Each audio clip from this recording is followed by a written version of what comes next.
અમદાવાદની સાબરમતી જેલમાંથી 2 મોબાઈલ મળી આવતા ખળભળાટ મચી ગયો। કુખ્યાત આરોપી પાસેથી આઈફોન અને કીપેડ ફોન મળી આવ્યો। ફાયરિંગ અને ખંડણીના ગુનાના આરોપી પાસેથી મોબાઈલ પકડાયા છે। આરોપી પાસેથી ફોન મળી આવતા સુરક્ષા અંગે પણ સવાલો ઉઠ્યા છે અને એક નહીં 2 ફોન મળી આવ્યા। કુખ્યાત આરોપી પાસેથી આ ફોન મળી આવ્યા છે એટલે સવાલ અનેક ઊભા થાય છે। જેલ પ્રશાસન અને અધિકારીઓ સામે પણ સવાલ ચોક્કસ થાય કે ફોન 2 કુખ્યાત આરોપીઓ સાથે 2 ફોન કેવી રીતે આવ્યા। સાબરમતી જેલની સુરક્ષાને લઈને અગાઉ પણ પહેલા અનેક એવા કિસ્સાઓ સામે આવ્યા છે કે જેમાં સવાલો થયા હોય, સુરંગ સુધીના કિસ્સા બન્યા છે।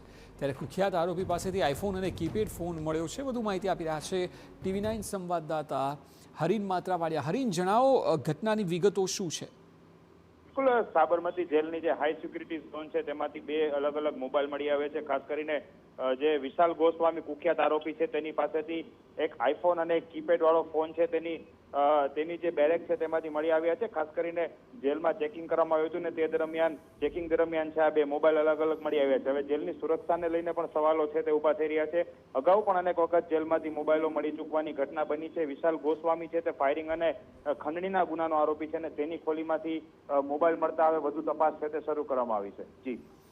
જી બિલકુલ હરીન, આભાર સમગ્ર માહિતી બદલ। તો બંને ફોન જપ્ત કરી લેવાયા છે અને ફોન ક્યાંથી આવ્યા તેની પણ તપાસ હાથ ધરાઈ છે।